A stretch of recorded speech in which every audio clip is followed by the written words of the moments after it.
Professor David Needham, the world's most significant cancer researcher.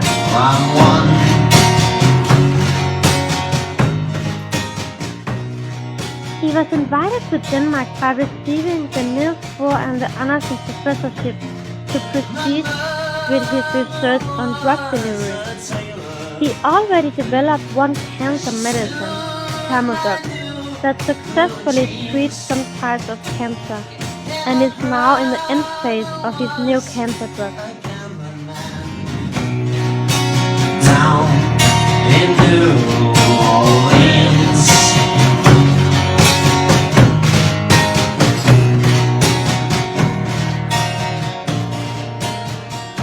I'm just focused on cancer, which has not been treated by chemotherapy or drugs effectively yet, optimized. So there's some successes.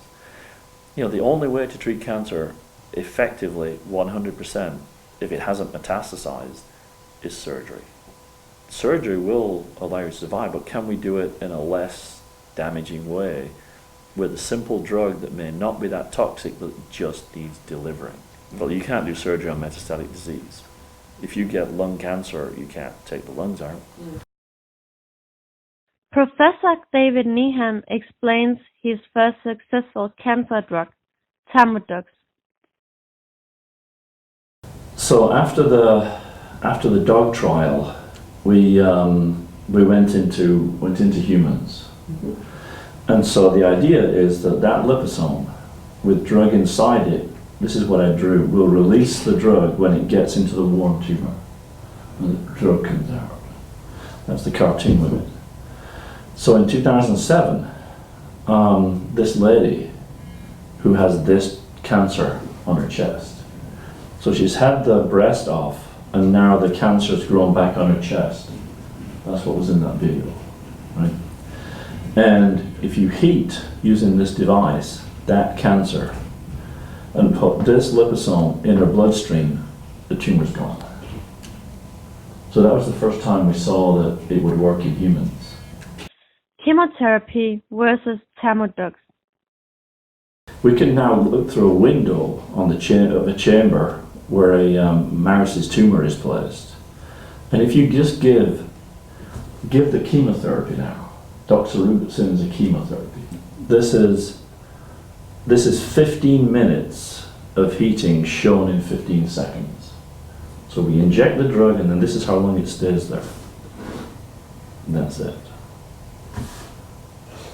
So the half-life is only 2 minutes for a bolus injection. The drug's gone and there's hardly anything in the tumor. That's chemotherapy, I'm sorry to say. Because you can't give so much drug that you kill the patient, but the little that you do give can't do much. So then we went to the thermal-sensitive liposome and we did the same thing. So now you're going to see the liposome, and the red fluorescence is the drug. The drug itself is fluorescent, so you can see it. So this is 20 minutes in 20 seconds. So the student is monitoring this with a microscope. These are real blood vessels, and the green is that liposome membrane, and the red is the drug. So now the drug is going through the whole tumor.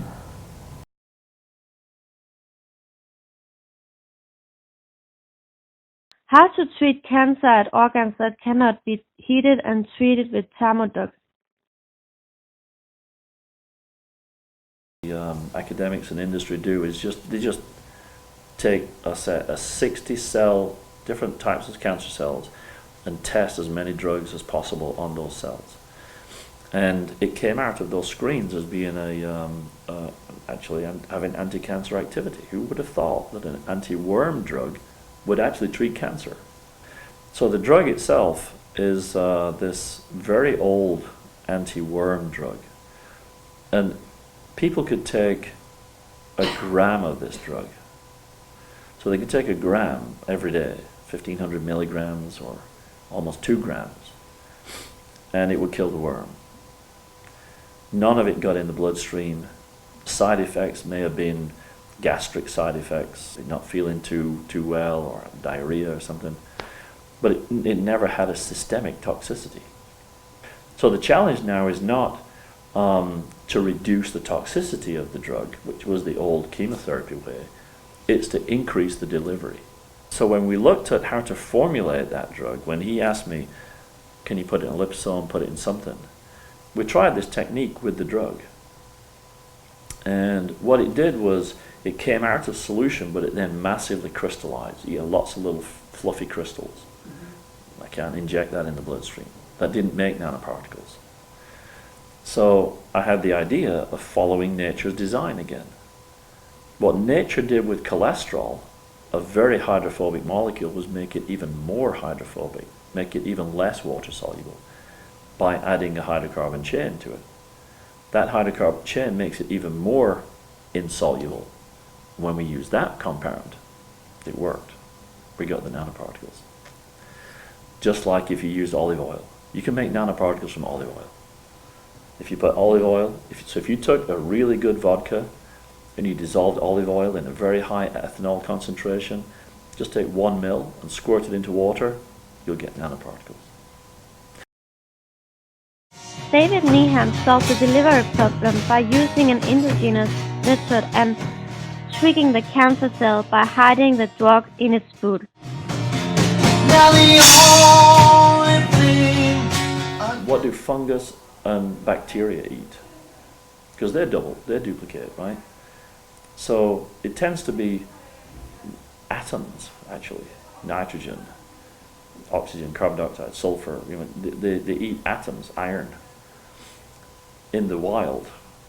But when they infect people, they adapt and may be feeding on things that are in the bloodstream.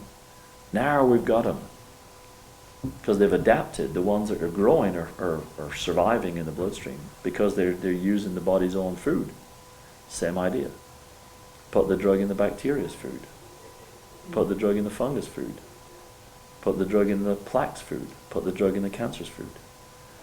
So once you understand those processes, we could treat cancer, cardiovascular disease, infectious disease. Those are the 3 biggest diseases on the planet. How do you create the nanoparticles? If this is a cancer cell, and there's a receptor here for a particle that is called a low density lipoprotein particle. And this protein here binds to this, and now it's in the cell. And that is its food. So if it's going to grow, it needs food. So we figured out that if that's going to happen, then this has to get there from the bloodstream anyway, and it's made in the liver. So if this is a blood vessel, and all the blood cells are going through here, like I showed, white blood cells, red blood cells, our nanoparticles are going through here, and so are the LDLs. Well, there are gaps here maybe, and they can get out. So that's one of the ways it can get out, and then the cancer eats it. So that's how we think it keeps growing. It has to feed on something to grow, right? So I said, if it feeds on the LDL, then why don't we make a nanoparticle of drug that looks just like the cancer's food? So that's the concept. So we've been in the process now of making these particles here in SDU. So the question was how to do that, because the drug comes in a bottle and it's very waxy. You can't take it orally because it doesn't go in the bloodstream very well. So it has to be injected intravenously. So now this has to go into a syringe that can be injected. So in a syringe, it has to be in a suspension of particles. Basically, we take a syringe, and in here we may put, say, ethanol or another solvent plus the drug, and then just, this is stirring, so this is going around, and this is just injected straight into here. But that's how we make the nanoparticles. So this is stirring, that goes in, and then all of a sudden we've got these nanoparticles. You can't see them because they're too small. But the process whereby we make that, and this is good because it's a little technical, we can have it on the board. If this is the size of the nanoparticle, we talk about whether something will happen depending on whether you have to put energy in to make it happen or you get energy out because it happens naturally. So when this material, this is water, when this material, ethanol, dissolves into the water, it leaves the drug to come out of solution like a precipitate. So the thing that happens is that as the particles are exchanging solvent, and if any of them get together, say you have a few molecules that come together, and then a few more molecules that come together, and a few more molecules that come together, the energy goes up to resist them coming out of solution because they have to have a surface tension against the water. So that is the resistance, and that's called the surface tension. The thing that promotes them coming together is, so now this is negative, means it helps the process, is the molecules bonding to each other. So these two curves overlap.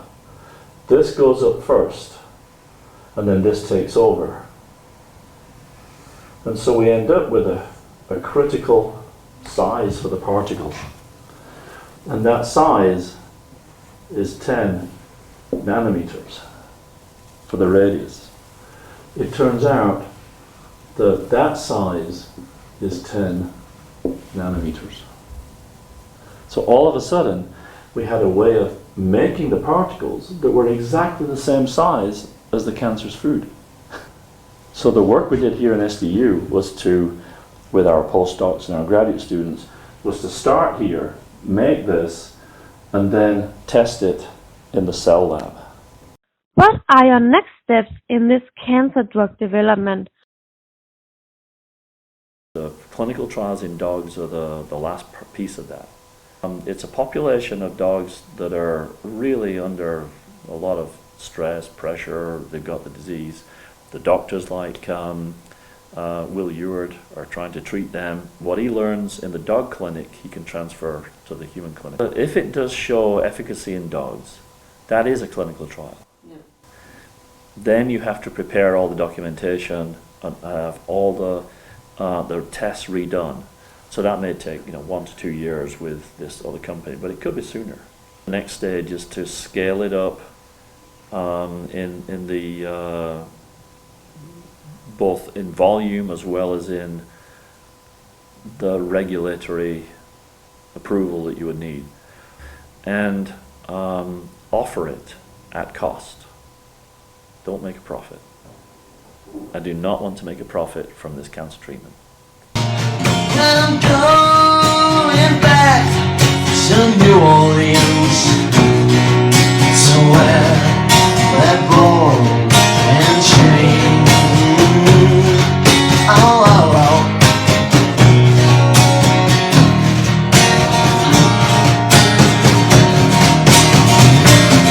Well, there is a house in New Orleans.